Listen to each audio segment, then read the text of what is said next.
como ven, con esta chamarra en playera, todos están con playera. Sí, El señor viene más formal.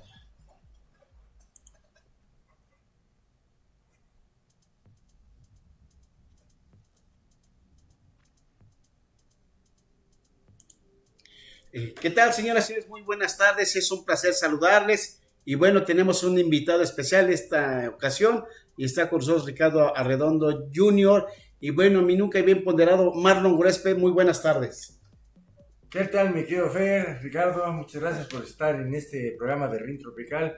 Y pues bueno, queremos platicar un poquito contigo, hablar de anécdotas, hablar de las peleas que de repente son muy polémicas, ¿no? En fin, lo que nos gusta mucho ver un poquito el Canelo, que si se va, no se va, y que si le tiembla o no le tiembla. Que si le tiembla o no le tiembla, y sobre todo que hay muchas funciones de box, ¿no? Y de alguna manera pues seguimos con temas boxísticos.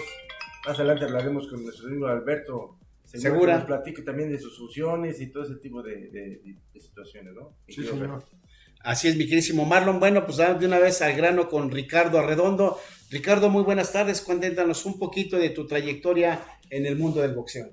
La mía, bueno, yo fui boxeador amateur en los años 90, llegué a ser campeón nacional 2 veces, llegué a estar seleccionado en la preselección, perdón, que iría a los Juegos Olímpicos de Atlanta 96, fui compañero de generación boxística de Manuel Verde, el papá del medallista olímpico, de Marco. Sí, de Martín Castillo, el único boxeador mexicano que derrotó a Mayweather, quien estaba también ahí, la Changa Martínez. Estuvimos juntos en el comité bajo la vera del búlgaro Nicolás Yelatov, para mí uno de los hombres más sabios que haya visto en mi vida en temas de boxeo. Algún otro boxeador destacado de esa generación, también estuvo Juan Jiménez Millán, también estuvo el ranchero Ramírez, me parece. Ellos ya llegaron un poquito después al Comité Olímpico. Jorge La Sierva también era La mío.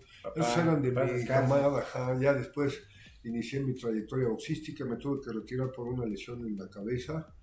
Y bueno, pues también una lesión en la mano. Llegué a hacer sparring fuertes en ese tiempo con Lalo Gutiérrez, con Chus Ruiz, con el Negro Bolaño, con el Matador Fuentes, y eran peleadores fuertes, muy fuertes. Sí, en ese tiempo estábamos con Carlos Monzón. Peso medio. Sí, señor, peso medio, buen peleador. Llegó a pelear también con Julian Jackson, un buen peleador, pero todavía con el estilo de Julio Hernández, esa guardia muy ortodoxa hacia adelante, muy adelantada. Sí, muy precisa, ¿no? Sí, muy bien vista. Sí, fue un peleador bueno, y sobre todo en la división de los medianos, ¿no? En México, hasta los años 70 se escaseaban un poquito. Creo que lo mejor, para mí uno de los mejores, y me atrevería a decir que el mejor peso medio que haya visto mexicano fue Marcos Geraldo, este boxeador de Guaymas, Sonora, que en un libro que leí de Sugar Ray Leonard es él quien le desprende la retina a Leonard. Peleó con Tommy Hearns y con Marvin Hagler, entre otros. Entonces, a pesar de que no fue campeón del mundo, yo lo tengo considerado el mejor peso medio. Sí, sin duda. Sí.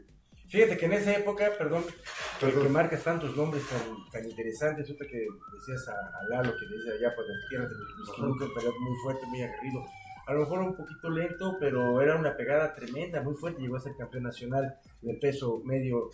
Fíjate que tú bien marcas a los nombres que acabas de mencionar.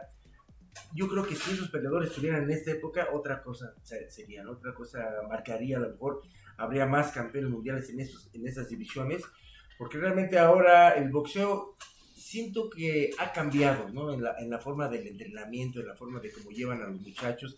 Ya no es la misma forma de cuando estaba el Cuyo Hernández, que tú lo mencionaste, es que había mucha disciplina. Yo creo que exageraban en la disciplina porque eran muy estrictos los manuales, y ahora ha cambiado totalmente eso. Yo pienso que a lo mejor por eso ya los muchachos no son tan disciplinados y ya no llegan a trascender como antes lo hacían.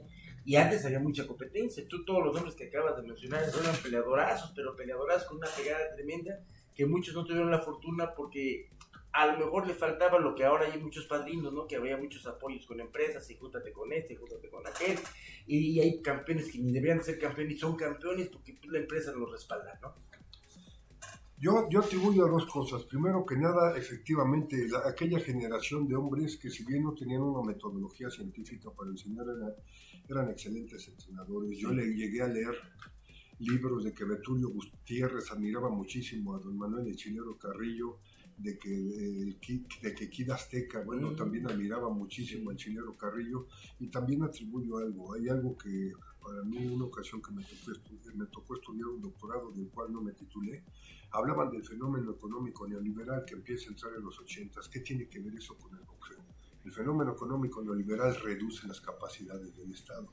¿Quién es el representante del Estado actualmente en cualquier país? Bueno, en México, la autoridad, o sea, quien tiene esa facultad coercible de sancionar, de hacer valer, se llaman comisiones de boxeo. Están disminuidos, poco presupuesto, reglamentos obsoletos, entonces verdaderamente la facultad coercible del Estado se perdió. Una comisión sólida como la que presidió Luis Espota, de ahí salió el Consejo Mundial de Boxeo. Sí. Y te voy a poner un ejemplo, por ejemplo, Marco Antonio Barrera, que era un peleador menor de edad cuando peleó contra Josefino Suárez por el campeonato nacional, y era peligrosísimo Josefino Suárez. Barrera había peleado 4, 6, 8, 10 y en la comisión de boxe tenía el antecedente de su carrera, y era la mejor justificación y sustento para permitir a un menor de edad pelear con alguien tan duro como Josefino Suárez. Sí. Entonces, al reducirse las capacidades del Estado, la iniciativa privada va creciendo. Ahora se controlan clasificaciones, ahora los peleadores dicen cuánto ganan, quién puede narrar sus peleas, quién no. Es el fenómeno económico neoliberal. Y si lo llevas a otro rubro, a la comunicación, si lo llevas al rubro del medio de transporte, de la seguridad, del Estado está un poquito reducido. Yo atribuyo también a eso, porque si te das cuenta, gran parte del box es un negocio. Ahora hay peleadores que lo han potencializado como nadie lo había hecho en el mundo, pero no podemos negar que se perdió calidad. Y la calidad se pierde porque finalmente yo tengo que escoger a mis rivales. Si veo a este durito, no. Si veo a este otro, tampoco. Tengo una clasificación de los pesos ligeros de cuando mi tío René era boxeador para ser campeón nacional, que estoy hablando de 1981. En la clasificación nacional estaba Leoncio Ortiz, que peleó 15 rounds con Roberto Durán para ser clasificado nacional. Estaba como campeón, como segundo, un tal Julio César Chávez. Estaba también Vicente Mijares, papá de Cristian Mijares. Estaba este señor, ahorita le digo, Cayetano Correa, que le había ganado entre otros al Gato González. Estaba René Arredondo, que fue mi tío 2 veces campeón del mundo, y el campeón nacional era cualquier tarugo de nombre José Luis Ramírez. Entonces, nada más imagínate, para ser campeón nacional, cómo no se ha perdido calidad. Y si te bajabas a pluma, estaba un tal Azabache Martínez, un tal Marcos Villasana, un tal Reyes González, hermano mayor de Bolillo. Entonces, tiene que ver el modelo económico neoliberal donde vivimos, la reducción porque esto es global, ¿no? De México, la reducción de la facultad coercible del representante del Estado, que son las comisiones de box, y desde luego el negocio explotado al máximo, en donde ahora es más show que calidad, y ahora escogen, ahora ya pueden vetar a un periodista si el peleador dice, tú no me narras la pelea. Ya pasó. ¿Qué te digo? No, ya también anteriormente ha sucedido, ¿no? O sea, no, sí, pero ahora la memoria está más marcado, o sea, como que ya es más fácil. Sí, como que ahora que ya es más fácil, tú ya no. Y antes, por ejemplo, tú podías pelear tu posición y decir, no, tengo que traer entradas, ¿no? O sea, costaba trabajo. Que te quitaran realmente el puesto, y ahora con el dedo en la cintura ya quitan las cosas, ¿no?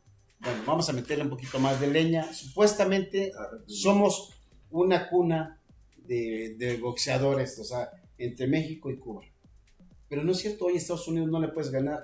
Los mexicanos no le pueden ganar a los americanos. Claro. Ni en fútbol, Estoy hablando que éramos potencia en fútbol, ni aún así, ni en fútbol. ¿A qué se debe? Que compramos todo. Porque antes esto era real, boxeo real. Sí. Hoy no es boxeo real.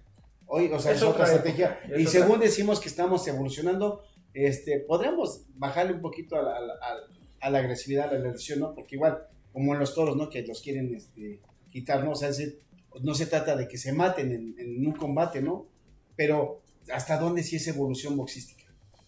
Yo creo que ya es involución, ¿no? Porque mira, te voy a comentar algo referente a lo que tú comentabas. Sí. Para mí, el boxeo norteamericano siempre ha sido el boxeo norteamericano, y siempre nos han superado tanto el número de campeones como en calidad. Quiero comentar lo siguiente. Sí. La escuela mexicana es muy ortodoxa, es un estilo. El boxeo, creo que para mí, los pioneros del boxeo, o sea, lo más grande que yo he visto en el boxeo, según mi acervo cultural, y acepto críticas, así, no siendo tan objetivo en México, son los peleadores de fútbol. No me quiero escuchar peyorativo en el ámbito de discriminar o algo. Los negros tienen fabulosas cualidades. ¿Cuántos años? No? Mira, desde Jack Johnson, como bien escuché una vez hablar al sabio Cholain Rivero, ya peleaba con una guarda muy adelantada. Para mí el mejor peleador de todos los tiempos es Sugar Ray Robinson. Yo no he visto otro, y después te puedo nombrar a otros 3 de color, como Joe Louis.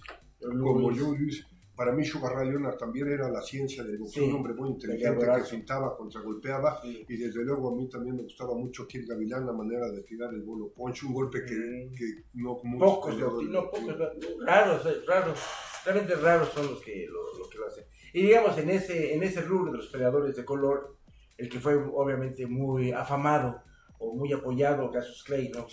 Obviamente, pero ahora sí, como bien tú lo dices, hay opiniones diferentes, pero sí marcó una época, ¿no? En ese rubro. Tal vez apoyado un poquito por mercadotecnia, que ya se estaba manejando un poquito más para que sobresaliera más, para que lo apoyaran, en otros sentidos de que como que necesitaban un ídolo de color, ¿no? Yo creo que Cassius Clay es un caso especial. Al hablar del mejor boxeador de todos los tiempos, si hablamos del ámbito boxístico, desde luego que tenemos que hablar de Sugar Ray Robinson. Esa es mi opinión, pero claro, el box es un deporte de apreciación, pero al hablar de Cassius Clay es hablar de un hombre íntegro, arriba y abajo del cuadrilátero. La vida de Cassius Clay es completamente sin igual. Mira, tenía 2 cosas que pocos tienen.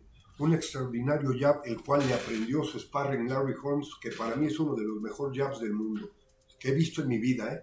2, él contragolpeaba con la derecha caminando hasta atrás. 3, era un maestro en el juego de cuerdas, porque lo primero que se le acaba a un peleador son las piernas, y cuando él peleó con George Foreman, seamos honestos y congruentes con la historia, ya no estaba en su mejor momento. Ya no era el que peleó con Sonny Liston, ¿verdad? Sí, no. Ok, y 3, era un hombre íntegro, un hombre carismático, un hombre que para mí es un precursor de uno de los principales activistas en pro de los derechos humanos. Sí. Él salió a marchar a las calles con el reverendo Luther King y con Malcolm X. Él recibió el apodo, el nombre de Elijah Muhammad, el líder de los musulmanes negros, así de color, vamos a llamarlo, ¿no? El nombre de Mohamed Ali, y fue un tipo grande. Cassius Clay tiene algo que no tiene ningún boxeador y pocos seres humanos en la historia: coherente arriba y abajo del ring. Sí. Y yo he visto entrevistas que le hicieron en la BBC de Londres tratando de satirizarlo por su color de piel, porque recordemos en los años 60, 70... Pero es un movimiento muy importante, claro. ¿No? O sea, su movimiento es el que vale la pena, ¿no? Porque ese movimiento de respetar los derechos y hacerlo valer, o sea, también fue fundamental para que los negros tengan esta apertura hoy. Hermano, fue un precursor para mí un activista hace 50, 60 años de los derechos humanos. De los derechos humanos. Claro, tiró su medalla, le dijo al presidente más poderoso al hombre más poderoso del mundo: no voy a ir a Vietnam. A Cassius Clay sí le queda la frase vida y obra, vida y obra. Qué grande ser humano donde quiera que esté. Yo lo admiro porque debe estar con Dios, porque hizo muchas cosas. La manera en cómo se comportaba, decían en un libro de literatura de superación personal: dime cómo vives y quién eres. Me dices que eres doctor en ciencias, doctor en otro, tu más grande doctorado es cuando me demuestres cómo tratas a otro ser humano. Y en eso ese señor fue único. Sí, sin duda, bueno. Y dentro de esto que hablamos del movimiento de cuerdas que tú decías que tenían muchos boxeadores, y sobre todo en esos peso completo, Mohamed Ali era un mago, un astro. Tanto lo demostró que, si tú recordarás, que hizo una pelea con un luchador, ¿no? de lucha, o era lucha libre, ¿no? Sí. Que obviamente a muchos no les gustó ese enfrentamiento, pero ahí demostró Ali que era un mago en las cuerdas. No le hizo nada el luchador, ¿no? Manejó muy bien las cuerdas, y obviamente pues son personajes que pocas veces van a regresar. Irrepetibles. Por ejemplo, hablemos al rato de Canelo. Canelo va a ser irrepetible. Una persona que haga los millones, y eso dejemos deportivamente. Sí.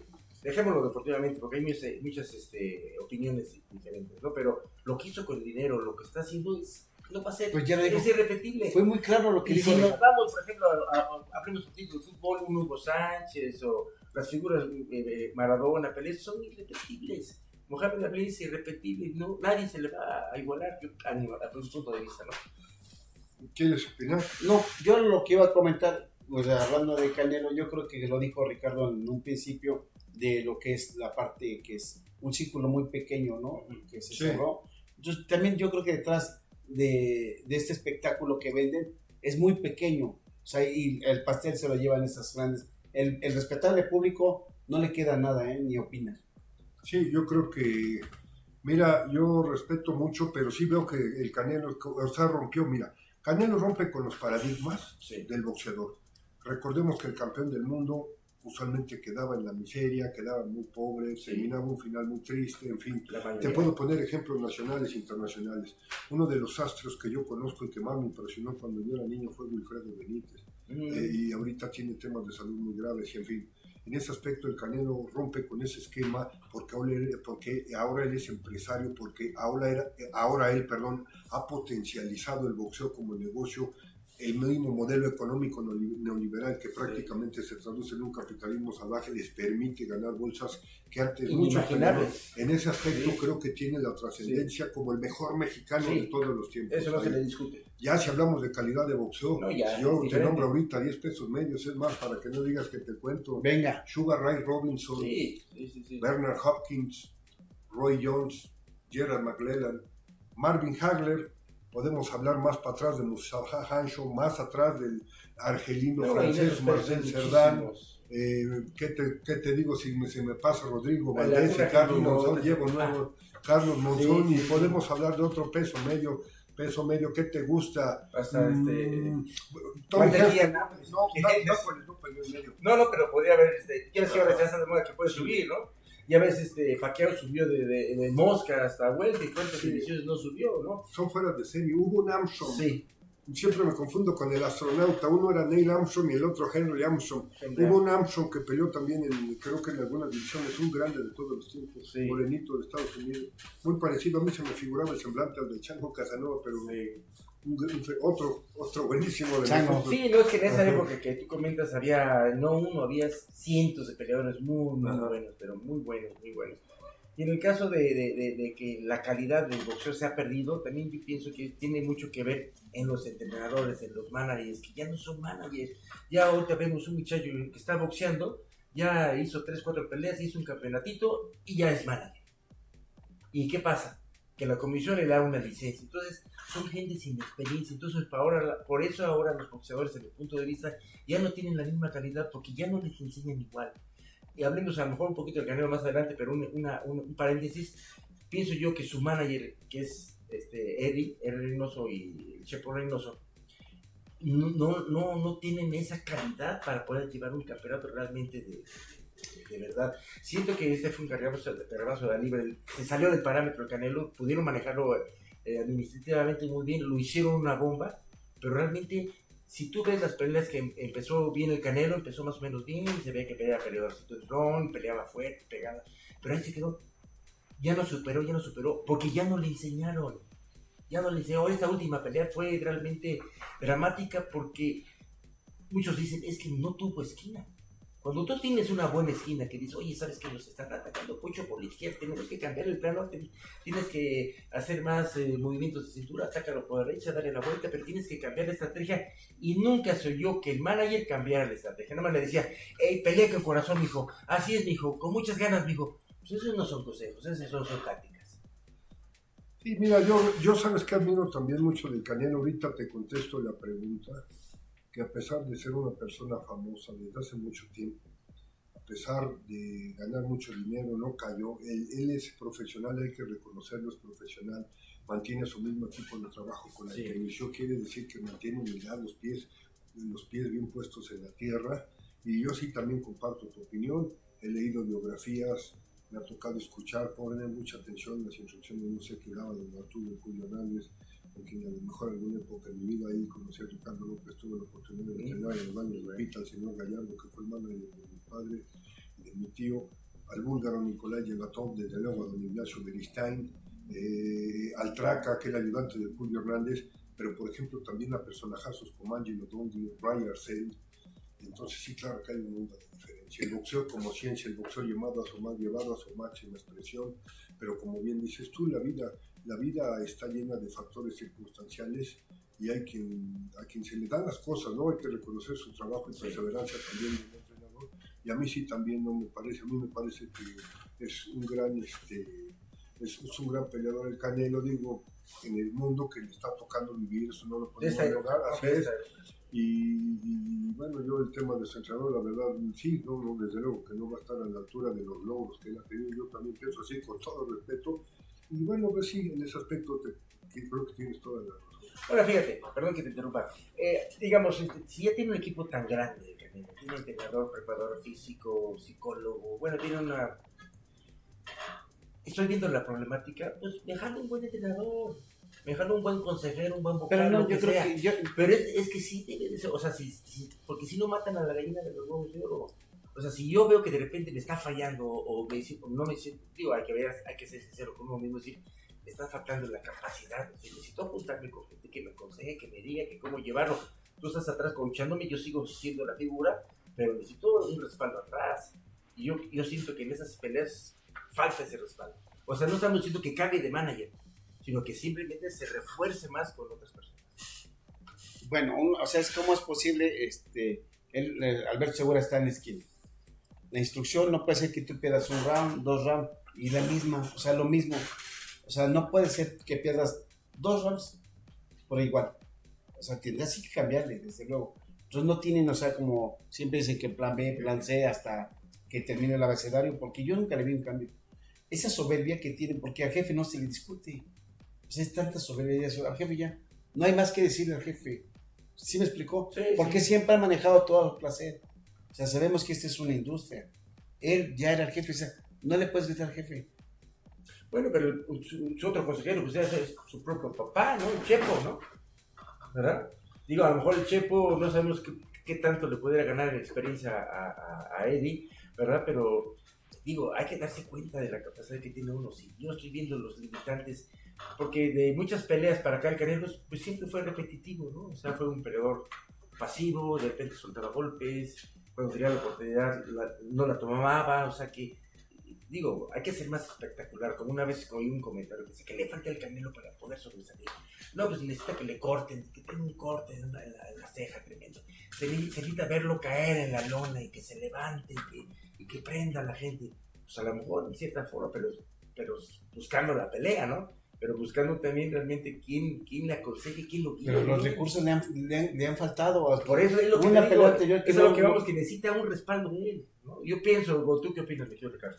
Yo creo que hay ocasiones en las que el peleador llega a saber más Sí, que puede el ser. entrenador. Y voy a decir algo, espero no, que me hagan la observación, quien así lo considere. Yo creo que, por ejemplo, el gran Julio César Chávez, cuando llega con don Cristóbal Rosas, creo que poco le tenía que enseñar a don Cristóbal.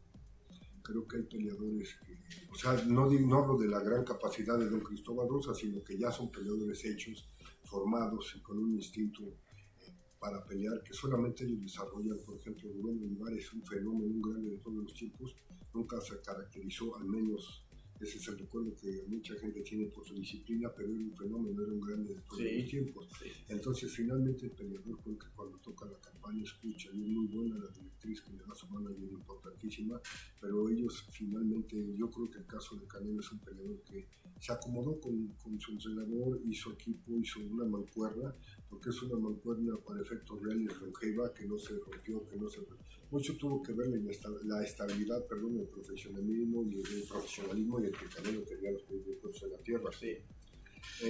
Sí, comparto tu punto de vista, sí, igual que el entrenador, sí limitado, o sea, no podemos decir que tiene hablar de un Puyo, de un Beristán, no, ahí sí no se puede. No obstante, pues estaba, ¿cómo decirlo?, hecho a la medida, y la parte lo conocía mucho. Hay veces que cuando el manager te conoce, te va llevando, llegas a ver con quién puedes y con quién no. Es más, creo que Luis Reynoso debe estar agradecido con Dios y con la vida, porque creo que el mundo que le tocó vivir con el Canelo Álvarez, lo que le tocó aprender, le puede servir ahora sí para que aporte experiencia a otros jóvenes, porque sea como sea, lo vivió. Yo te puedo dar el ejemplo del señor Ernesto Gallardo, que se fue con mi papá y anduvo en los trotamundos, y ya después creo que aprendí un poquito más, porque cuando enseñó a mi tío René, pues ya le enseñaba a fintar, a hacer otro tipo de cuestiones que el mismo señor Gallardo decía que no había. Caminaron juntos. Yo sí me queda claro, yo comparto el punto de vista de los dos, pero el señor Reynoso pues, estuvo ahí, hizo su trabajo. Es como cuando hay peleadores que van a una olimpiada y les toca pelear con el cubano. Tengo un ejemplo, pero no lo digo por profesionalismo. Le toca pelear con el cubano se pasa de peso, ok, le toca pelear después con el norteamericano tuvo una pelea muy dura y se fracturó. Y en la tercera pelea gana medalla y todos dicen la medalla es regalada. No, no es regalada, porque yo estuve los 2 días y si no pudieron ellos fue circunstancial. A veces el estar parado y decir presente, aquí estoy, es cuestión de que el destino también, yo creo en el destino y que Dios acomoda las cosas, porque mira, te voy a poner un ejemplo. Ser campeón mundial, vámonos a la división de los supergallos. Ser campeón mundial supergallo ahorita era muy difícil, era muy diferente a ser campeón del mundo cuando estaba un Lupe Pintor, Carlos Zárate o Wilfredo Gómez. Y arribita estaba Suma Nelson y aquí por ahí. Entonces, todo tiene que ver también con tiempo y espacio, tiempo, lugar y espacio. Y ellos, y a su manera, hicieron, claro que hicieron historia, llevaron el boxeo como un gran negocio y sí comparto también tu punto de vista. Muy bien. Pues ahí está. Ya estamos más claro que el agua, ¿no? ¿Satisfechos? Sí, no, es que... Vamos a hablar un poquito de en qué año tu papá fue el primero, me parece así, que hizo el pesaje un día antes. En 1969 me parece que fue así. Estoy en lo correcto. Yo tengo el antecedente, todavía, por ejemplo... Fue el primerito en Japón. Sí, bueno, mi papá fue el primer boxeador que ganó el título mundial en Japón. Esto fue en octubre de 1971, cuando él derrota a Yoshiaki Numata. Antes había tenido una intentona con uno de los hermanos Kobayashi y perdió en una decisión muy cerrada, pero sí creo que perdió. Pero hizo un muy buen papel, hizo una pelea decorosa y después también es así que le dieron la oportunidad solamente después. Yo tengo antecedentes de que, por ejemplo, el peso, incluso años posteriores, por ejemplo, cuando mi tío René, era el mismo día. Entonces, al mismo día, pero claro, ya en los 80s, entonces y aparte les tocaba pelear a 15 rounds. Ese tema de pesarse un día antes y después, a ciertos boxeadores, claro que los beneficia mucho. Pero también los perjudican. Te voy a comentar algo. Ahorita que hablábamos, por ejemplo, vamos a hablar, nada más les voy a dar un indicador y ustedes díganme si lo pongo al escrutinio de nuestros amables, las personas que amablemente se tomen la molestia de escuchar nuestro diálogo, verán, ¿cómo estará en decadencia el boxeo? Hablo del boxeo como deporte, yo así lo veo. Sí, claro. Y si me dicen en qué te basas o cuál es tu indicador o cuál es tu fundamento, porque puedes hablar a lo tarugo. Bueno, a lo mejor mi primer razonamiento, o sea, mi hipótesis sería, desde el momento en que un peleador de 38 años sube 3 divisiones y le gana fácil a que consideran el mejor, eso es un indicador de que tienen que venir peleadores maduros o quizás en la etapa final de su vida para ver las peleas interesantes, cosa que antes no. Antes un boxeador, pregúntale al gran Rubén Olivares cuando regresó con Arguello, al gran Cassius Clay con Larry Holmes, al gran Julio César Chávez con Oscar de la Hoya, el nivel era tan duro que tantito te descarrilabas, te ibas 1 o 2 años y regresar era una misión imposible. Tyson mismo. Pero ahorita se puede dar el lujo a un peleador muy bueno como Crawford, claro, un fenómeno, de tener 38 años, subir 3 pesos, ganar. Y se retiró un año, ¿no? Y creo que ganó, pues no me van a decir que para mí fue una pelea hasta cierto punto de mero trámite. ¿De mero trámite? Yo creo que sí lo hizo bien. Por eso, o sea al decir de mero trámite es que yo no lo vi. No le exigieron mucho. Sí, no le exigieron. No le exigieron, sí. Sí, fue así como un bomboncito, ¿no? O sea, pues sin un bombón, una pelea en la que mostró claro. Pues es que porque no somos honestos, ahí ya falla la incongruencia, porque le estamos dando mérito a su boxeo de Saúl, cuando 3 peleadores lo han exhibido y los otros no le han exigido. O sea, yo así veo que fue Terence Crawford, fue Mayweather y Dimitri Lara. Dimitri Rivera. Dimitri Vivol. Elisandi Lara también, creo, ¿no? Un cubano que bueno, ese nada más por piernas, nada más. Por piernas, porque nunca lo alcanzó. Ese también falta de recurso. O sea, ese también es una falta de recursos, que no tengas piernas para acá, cerrarle los espacios. Yo creo que no, eso a todos los boxeadores se les dificultan cierto tipo de boxeadores. O sea, Chávez se le dificultaban mucho los zurdos. Chávez para mí es lo máximo que ha tenido México y es una gran persona, es muy sencillo. Los zurditos, acuérdate con Whittaker, con Camacho, les ganó, a Camacho le ganó, pero como que claro, el estilo, si uno no quiere no pelear, el tema no es ese, ¿no? El tema es que precisamente por la mercadotecnia lo quieren vender como el mejor del mundo, como un grande de todos los tiempos. Ese es el único tema. Son grandes en el tema de disciplina, de profesionalismo, de llevar el boxeo a otros niveles, pero en calidad Yo cuando voy a pelear con un tipo como Hagler, como Hopkins, como McLellan, Sí, bueno, no, ya, sí, porque sí, desgraciadamente vimos boxeo antes, sí, el de Tommy y Hearns. desgraciadamente hay antecedentes de lo que son peleadores en pesos medios que, olvídate, yo Sí. por eso le digo simple y sencillamente. Fíjate que ahora, obviamente tiene muchos seguidores el Canelo, tiene muchos fans, pero también el público ha cambiado. Bueno, también sabemos eso. Sí, No hay memoria. No hay memoria, o sea, uno está recordando de grandes peleas, pero la juventud, las nuevas generaciones, pues tú le hablas de esos peleadores, pues no los conocen. Sí. No, realmente, por ejemplo, está vivo, digamos, Julio César Chávez porque está en TV Azteca y lo conocen y platica y habla y sigue vigente. Pero hay peleadores a lo mejor de su misma época que ya ni los conocen porque pues, Taylor, no se hacen ver, no se hacen notar.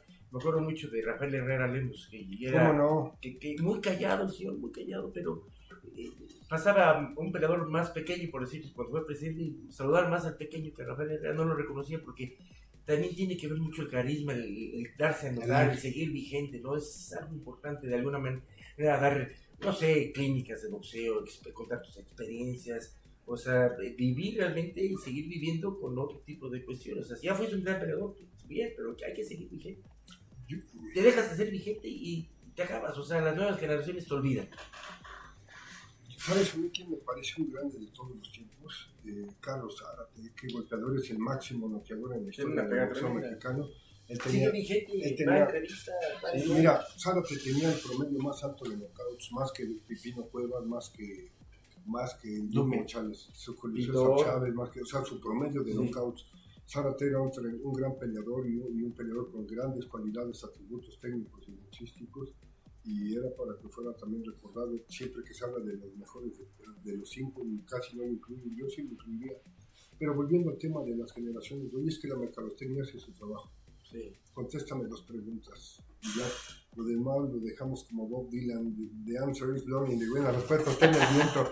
Mira, ¿tú le darías un refresco Coca-Cola a tu sobrinito, a tu hijo de 2 años? No. Ok, dime qué refresco se vende más en el mundo. Sí, Coca-Cola. Claro. Sí. Pero, oye, espérate. Ya Sí, te pasaste, sí. ¿por qué no tienes que pronunciarlo?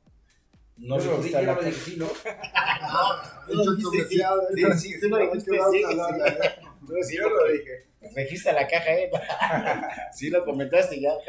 Lo mismo sucede en esa manera de ese trabajo tras bambalinas de mercadotecnia. Hay algo que tenemos que se llama subconsciente.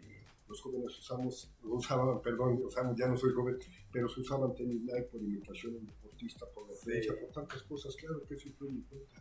También es así que ahora muchos cantantes no me van a comparar a José José con otros que ahora hacen mucho playback. Es calidad. Pero ¿cuánto duran los actores? Sí, pero es parte del modelo económico. Es parte del modelo económico. Sí, el Bad Bunny, ¿no? O sea, ¿sí se llama así? ¿El cantante? ¿Qué? ¿El Bad Bunny cómo se llama? Sí, que canta horrible. No lo he escuchado mucho. Yo no lo conozco, pero jala gente como patada de mula. Igual Yo el cantaba otro. chido antes. Yo conocí a Box Bunny, pero así canta. ¿Y cómo sin llena las arenas? Todo así. Estamos retros, entonces ya no. Hay que aceptar, mira, que aceptar que el mundo cambió. No, y seguirá cambiando. Y cada vez que hay un cambio es más, más próximo, más cercano. Haz de cuenta la época de los, no sé, 60, 70, 80, que eran los peleadores. Estamos hablando de 3 décadas. Pero ahorita estamos hablando de 2 años y ya cambió. Y al rato un año, y al rato un mes. Mira, te quiero... Está como la bola de... Bueno, que no me gusta el boxeo, esto de los influencers. Sí, también eso, digamos. Eso se me hace denigrante porque denigra el boxeo, porque no son peleadores. Estaban entrevistando a uno de los cantantillos ahí. Ay, no, esto, pero no, pues sí, muy bien. Y sus brazos flaquitos. Pues sí, me gustaría aventarme a tu pues que venga. O sea, lo hablan como si fueran a comprar enchiladas o fueran a comprar quesadillas. Sí me las compro, están ricas. Y pues eso, yo lo siento que eso hace que la calidad del boxeo baje. Yo considero más que eso, que es una especie como de falta de respeto. Primero que nada quisiera tocarte algo referente a la calidad. Mira, como bien dices tú antes, en los 80s el nivel estaba tan duro, tan difícil ser alguien en un deporte como el boxeo, duro, cruento y viril. Te voy a poner un ejemplo. Juan Laporte tenía 5 o 6 peleas perdidas en su vida, perdió decisión dividida, muy cerrada con Julio César Chávez, perdió decisión muy cerrada con Salvador Sánchez, perdió una decisión con Wilfredo Gómez, perdió otra decisión con Eusebio Pedrosa, un panameño con más de 15 defensas del título mundial, perdió decisión con el gran Wilfredo Gómez, o sea, y tú veías su récord, no sé, veías en su palmarés 5 perdidas.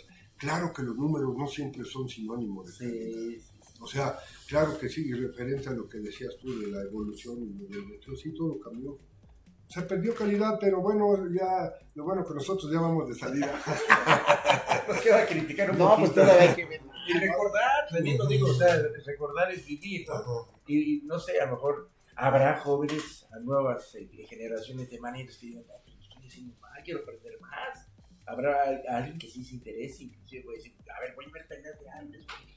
O sea, pero son pocos, yo creo, ¿no? Ahora ya lo hacen nada más. Fíjate, hay algo que al vapor. Antes juzgábamos, criticábamos y despreciábamos a Maromero Páez. Sí. Por el espectáculo que hacía. Pero es mejor boxeador que muchos de ahorita. Jorge Maromero Páez. Y anda porque salía vestido de novia, todo así, bien loquito, un estilo, pero no nos gustaba porque no era parte seria del boxeo, era como, o sea, hoy ves a un chavo que empieza, ya no le tienes confianza porque era sinónimo de respeto, ¿no? O sea, tanto a tu rival y tú, ¿no? Pero él hacía así. Hoy siento que es un mejor boxeador que 20, 30 de los actores. Alguna vez tuve la oportunidad, y puedo sentirme contento de decir que cuando me casé fue el gran Rubén Olivares y Zárate, y practicaba yo mucho, sobre todo con el gran campeón Rubén, y me decía algo, él me contó que el doctor Luis Espota fue un intelectualazo, fue un hombre que escribió libros, que fue, si no me falla el bagaje cultural, él fue corresponsal de México en la Segunda Guerra Mundial, o sea, un tipazo, ¿no? Un fenómeno intelectual y una persona que aportó al boxeo muchas cosas. El CMB salió, la comisión de boxeo sólida y bien estructurada, viene de él, ¿no?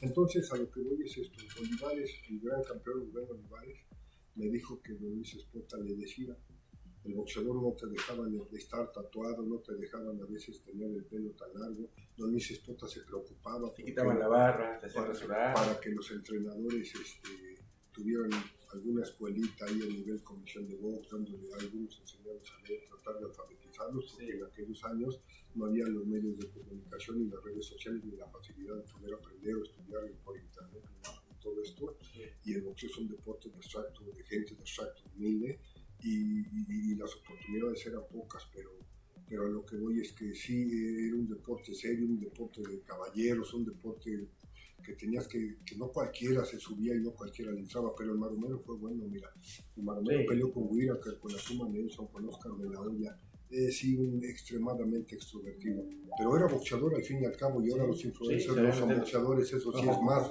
eso sí es una falta de respeto, porque México es uno de los países que más trascendencia y que más tradición, yo me atrevería a decir, a ver si no digo una barbaridad, la palabra nacionalismo viene también de temas culturales, la misma lengua, símbolos que nos hacen ver, y a lo mejor parte de nuestra cultura puede ser el boxeo, que es el deporte que más satisfacciones ha dado al pueblo de México.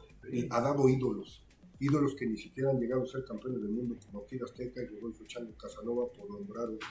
Y Macías. Claro, y peleadores. Bueno, Ratón Macías fue campeón de la NAF. Yo tendría mis dudas porque la NAF es North American Boxing Federation, ya luego dicen que es el equivalente a campeón del mundo, pero si todavía no existían organismos internacionales, en el estricto senso de la ley, no podría ser campeón del mundo. Si ya después acomodan las cosas para reconocerlo, por sí, su trayectoria, sí, yo hablo del factor circunstancial que estaba en su tiempo. NAF es North American Boxing Federation, no es la primera organismo, fue la Asociación Mundial, el consejo que se funda en el 63, entonces cronológicamente un título de campeón del mundo, porque él existió antes, quizás no se lo pudo. Sí, tienes toda razón.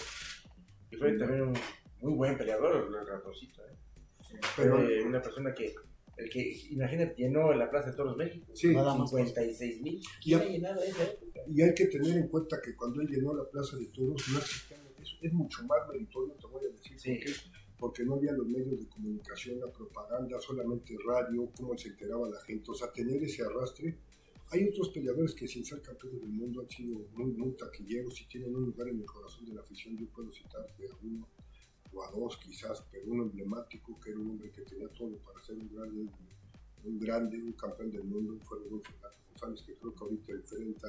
No tuve la oportunidad de verlo en el Oriente, sí, está, y ojalá y salga, y como él te puedo nombrar otros, el mejor peleador que vi, que no desarrolló una carrera, nunca vi otro peleador, con todo respeto a Miguel Ángel González, el mejor peleador que yo llegué a ver hacer guantes en Margarita, el Gato Morfín. El Gato Morfín. ¿Sí recuerdas?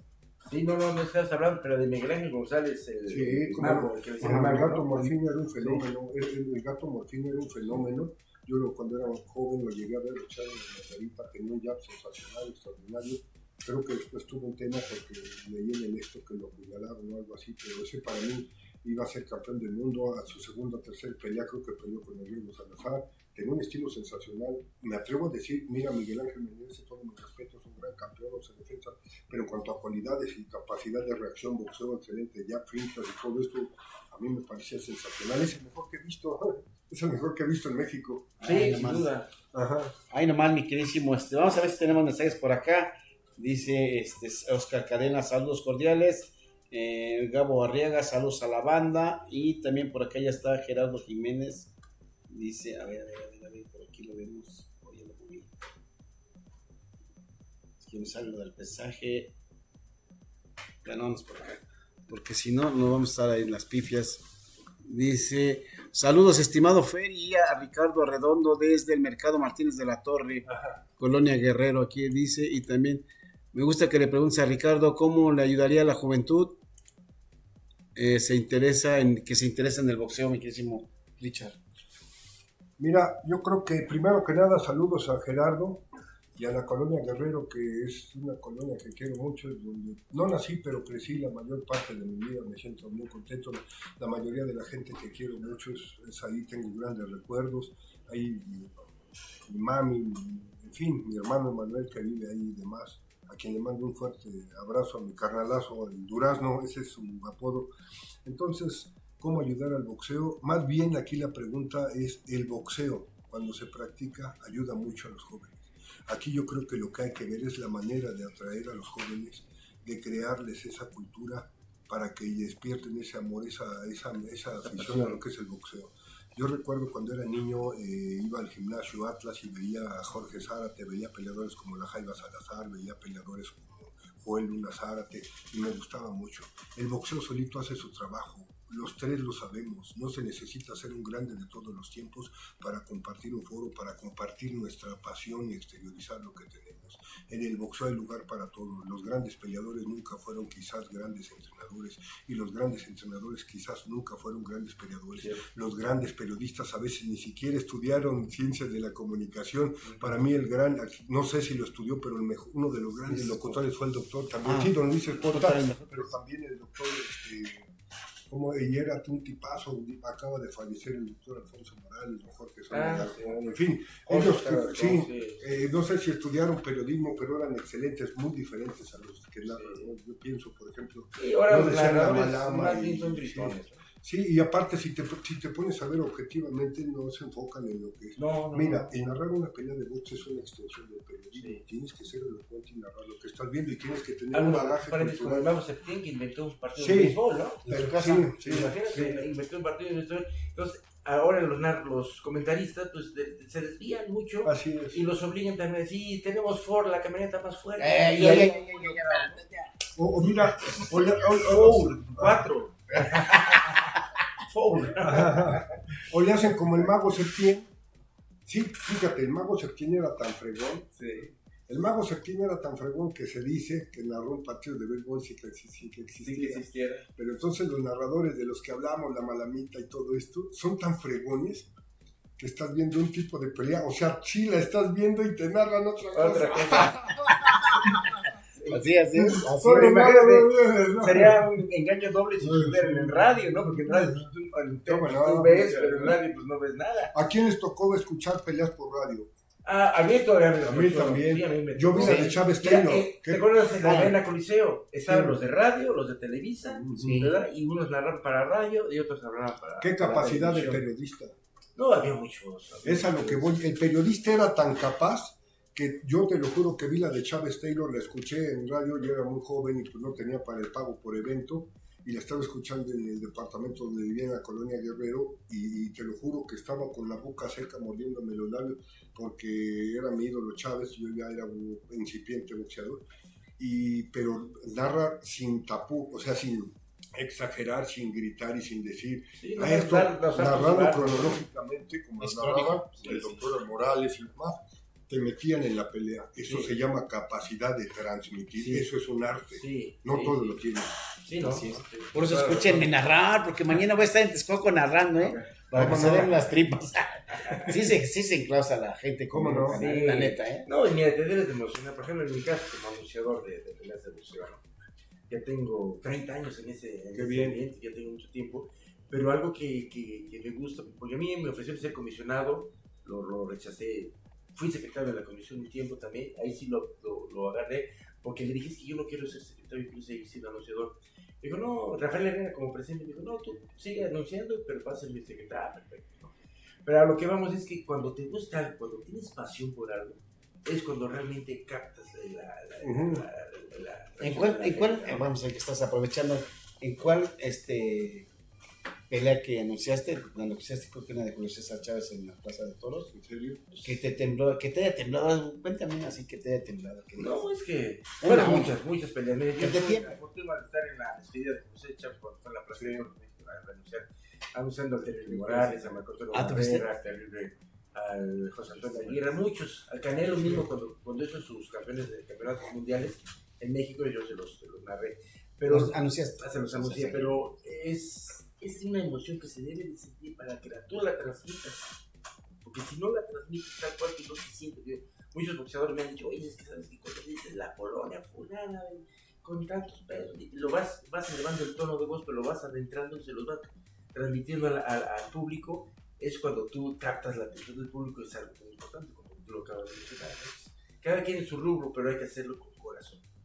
Eso que tú dices es muy interesante y muy cierto. Fíjate que alguna vez leí algún libro de Joe Dispenza, un vato sensacional, y habla de que somos seres ultrasensoriales.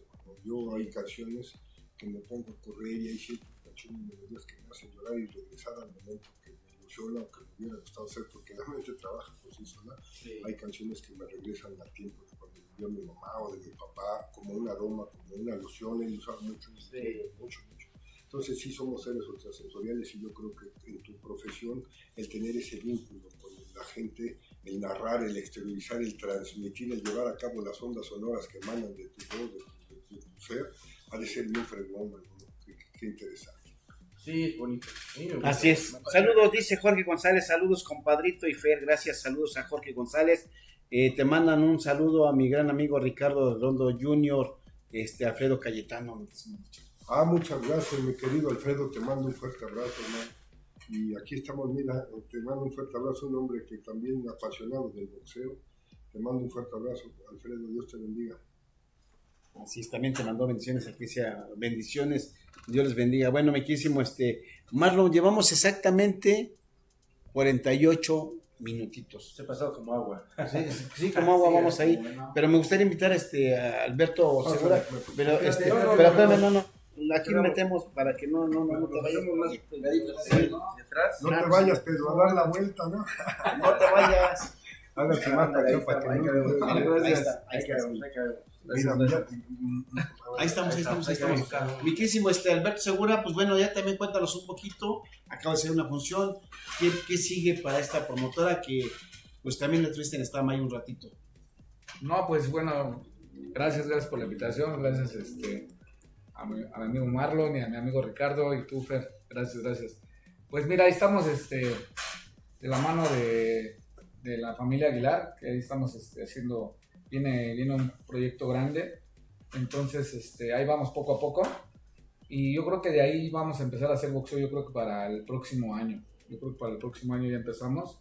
También Ricardo me ha apoyado mucho, estoy muy agradecido con él, es un amigo desde la infancia, también nos conocemos de ahí en la colonia Guerrero, nos conocimos y los dos empezábamos a entrenar, y es una historia larga, pero ya tenemos muchos años de conocernos. Es un gran amigo conmigo, siempre ha sido muy leal conmigo siempre, todo. Pues bueno, vamos a hacer una pregunta a Ricardo. Ricardo, estamos ya en esta charla y pues haces mucha referencia a un libro, otro libro, y o sea, a Peña Nieto leyó 4 libros, me parece ser. Pero no, yo creo que el libro de Peña Nieto que era La silla del águila, ¿no? No, sí, algo así se llamaba así, ¿no? Algo así, ¿no? Pero me acuerdo, no, lo que pasa... Hermano, voy a buscar. No, pero bueno, pero vamos más allá de los libros. Pues vienes de cuna de boxeo, cuéntanos un poquito, pues porque ya te hiciste un bagaje y traes una enciclopedia en la mente, entonces sí, traes una enciclopedia, nos has contado con datos precisos, por qué tantos libros, tu profesión, ¿no? Mejor ya de este trabajo. Mira, yo me ha gustado mucho el derecho, me he desempeñado en temas de seguridad pública, de procuración de justicia, en temas de seguridad de la aviación.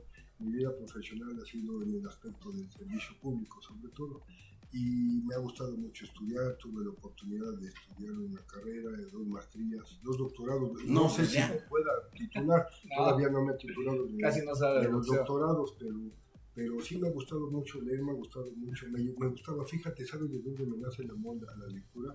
Cuando yo era niño vivía en la colonia Guerrero y mi mamá me mandaba al mercado Martínez de la Torre, no se robaban a los chamacos y menos feos, entonces iba yo al mercado Martínez de la Torre y enfrente había una señora que vendía revistas y libros viejos. Yo tenía escasos 5 o 6 años y pues, no vivía con mi papá, entonces me metí hasta el fondo de esa y tenía un compartimento de revistas viejas. Entonces para yo encontrar, porque había muchas revistas de ring y las de ring en español y todo esto, y box y lucha, que hablaban de mi papá o de mi tío René, me tenía que poner a leer y empecé a leer desde Joe Louis, Max Schmeling, nada más, Jack Johnson, porque eran revistas bien ilustrativas todavía con papel medio cafecito, sí, en blanco y negro, sí. Y ya luego leías que la desgracia del que mató Ray Mancini, y brincaba de una época a otra de Joe Louis, de cuando fue a la Segunda Guerra Mundial, del gran Cassius Clay, de las Olimpiadas de Roma 60, de la pelea de Melling contra Louis, que estaba la expectativa de Adolfo Hitler. Es cultural, todo eso te va aportando porque un tema te lleva a otro y a otro. Ahí nomás para el gasto, la colonia, enciclopedia, ahí en la colonia Guerrero. Pues ya, con esto que nos comentas, licenciatura, 2 maestrías, doctorados. Pero los doctorados todavía no me titulo de ninguno, pero espero pronto. Soy doctorante, le pido a Dios que se me den las cosas, le batallo muchísimo en la metodología, espero que se me den las cosas. Ahí está, podemos hablar de Héctor Fixamudio y X. ¿Cómo no? Ahí nada más para el gasto, Héctor Fixamudio, un jurista, claro, de los más del derecho, pero bueno. Gunther Jacobs, Junger Habermas, alemanes, Amudio me parece que es italiano, ¿no? Ay, nada más para el gasto. No me acuerdo si es italiano, pero los otros son alemanes. Así es, bueno, pues aquí hay adelante un edificio que se llama Héctor Fixamudio, de la Comisión Nacional de los Derechos Humanos, que está a unos pasos aquí adelante, un edificio de Héctor Fixamudio, sí. Que es de derecho. De italiano, nada más. Bueno, ahí nada más para que les ilustre, o sea, podemos poner ahí un nombre. No, mexicano, fíjate. Sí, mexicano. Es aquí de la Facultad de Ciencias Políticas de la UNAM. Sí, cómo no, pero es un tipo súper trascendental jurista, sí. Y también había otro, Ignacio Burguaro Orihuela, que ya también ya pasó a mejor vida, Ignacio Burguaro Orihuela. Sí, como no, el señor Burguaro, constitucionalista. Fíjate, yo siempre pensé, y me confundo y ofrezco una disculpa. No sabía que el señor Fixamudio era mexicano, sí lo hacía, había especialista en temas de constitucional, en temas de derechos humanos también. Yo me confundo con Klaus Roxin. Te confundiste. Sí. Klaus Roxin también por ahí las X, pero una disculpa. Sí, es Héctor Fixamudio. También ahí tiene en la Facultad de Ciencias Políticas una área de Héctor Fixamudio. No sé si es una biblioteca, me parece que sí. Debe de ser, es un jurista trascendental como Burguaro, como el doctor García Ramírez, en fin, tantos. México ha tenido muchos. Bueno, pues ahí están nada más para que se den... De hecho, el amparo es una institución original en nuestro país, orgullosamente, todavía más estructurado que otros países de Europa. El amparo orgullosamente es en México. Ahí está, juicio de amparo, sí. No cualquiera, señoras y señores. Y bueno, ya vimos un poquito mucho de Ricardo Arredondo, la parte del deporte, no nos metemos en camisas de 11 varos porque no lo sabemos, no lo sabemos, pero muy ilustrado, que eso, había una frase célebre de don se llama José Sulaimán Chagnón, decía, mientras haya pobreza habrá boxeo.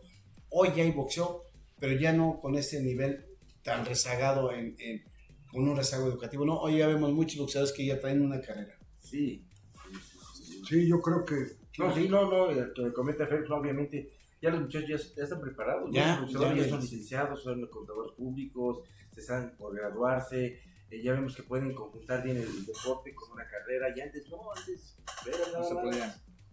Ni primaria tenían, o la acababan, ni puro boxeo, y a lo mejor por eso no podían llevar sus carreras bien, digamos, en el sentido de que no tenían dinero, se quedaban pobres cuando terminaban su carrera, porque no sabían administrarse bien.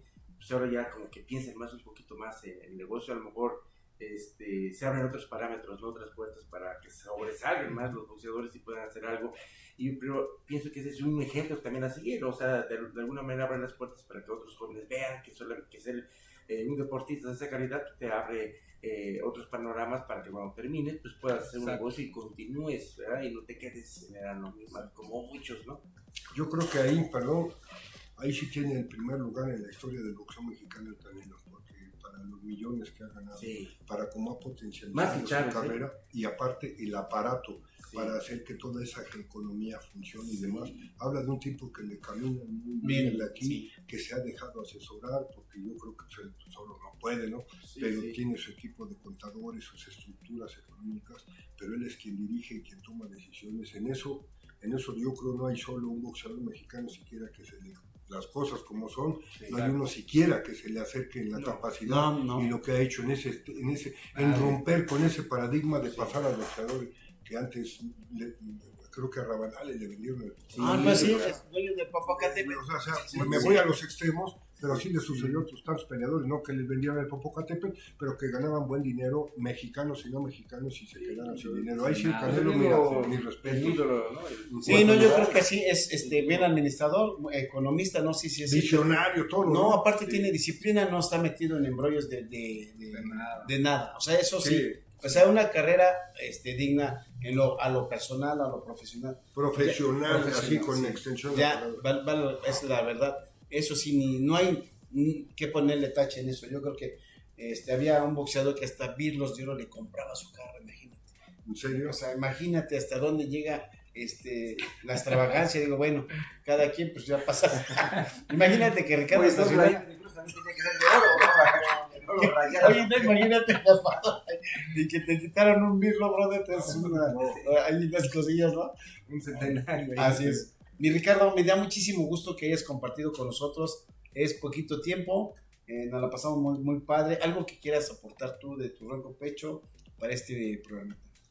No, antes que nada, primero que me siento muy honrado de que me hayan tomado en cuenta, de que me hayan invitado, agradecerle a Alberto, a ti.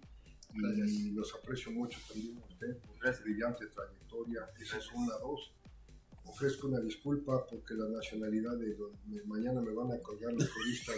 El señor Fix Amudio y Roxin ya estaba checando bien, es alemán, pero también tuve dos aciertos, Jonathan Jacobs y a Habermas, que no era más sociólogo, politólogo, pero también era alemán.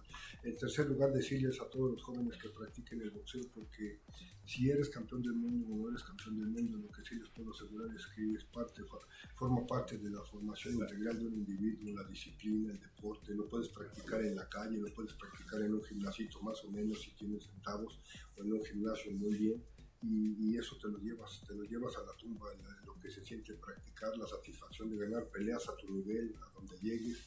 Es una forma de vida, el boxeo te deja marcado para bien si así lo ves. Excelente, mi querísimo Alberto Segura, muchas gracias porque ya llevamos 2 consecutivos contigo, mi querísimo Albert. Ya te voy a cobrar, Fer. No, gracias, Fer, por la invitación, gracias, mi Marlon, un gusto también estar aquí contigo. Gracias. Y sobre todo también con Ricardo, que es un gran amigo, de verdad, ya muchos años y toda una enciclopedia. Eso es lo que se necesita. Sí, es todavía aquella retención. Te manda saludos Jorge González, a ver, aprovecha ya al Cano López. Saludos, mi George. Saludos, ahí estamos, mi George. A Mando un Canito fuerte López abrazo. también te mando. También saludos, mi Canito. Un fuerte abrazo, hermano. Bendiciones. Pues el Canito juega a Japón, ¿no? Sí, no, pues ya no sale de Japón, ¿no? Ya nomás andas allá, ya ves. Sí, puro Japón. Saludos. Sí, bueno, pues muchísimas gracias. Quisiéramos quedarnos más tiempo, pero bueno, ahora sí que el tiempo premia. Mi queridísimo Marlon, para que te vayas despidiendo. No, pues un saludo a todos nuestros amigos que nos siguen. Ricardo, un gusto escuchar todas esas anécdotas, todas las pláticas que tuvimos, pues, realmente muy reconfortantes, muy ilustrativas. Esperamos que no sea la primera ni la última. En otra ocasión podamos conjuntarnos, platicar otros temas boxísticos, porque del boxeo se puede hablar muchísimas cosas y se nos extendemos y se hace largo. Realmente es algo que es emocionante y es algo que me gusta siempre platicar con amigos que les gusta ese deporte, porque nos podemos extender y platicar tantas cosas y anécdotas que es muy interesante. Muchas gracias, Ricardo. Gracias, mi Fer. Gracias, Alberto. No, gracias. Bueno, para los que nos miran, porque luego dicen que no viene Marlon, que por qué no está Marlon, anda malo de la garganta, no sé por qué. Dice que le duele la garganta. Pregúntele de una vez, ¿por qué te duele la garganta, Marlon? No, es que no, fíjate que no es que ande malo de la garganta. Lo que pasa que No invitas, tuve mamá. un reflujo muy fuerte. Ok. Y me quemó la garganta. Y yo decía, el dolor, güey, pero no, pues que eso no está mal, tiene presión de nada. Se le quemó la garganta del reflujo. Sí, ¿Qué andas tomando? Complicado, ¿no? ¿Qué andas No, tomando, mi Marlon? Sí, no. Bueno, entonces no pasa nada, era por eso que estábamos en stand-by, pero seguimos firmes en todos los momentos que sean posibles. Vamos a retomar que sean todos los jueves, ¿no, mi queridísimo Sí, Marlon? así es. Bueno, pues ahí está. Es cuanto lo que tenemos que decirles. Muchísimas gracias a todos. Bye bye. Bye. Excelente. Detener y detener.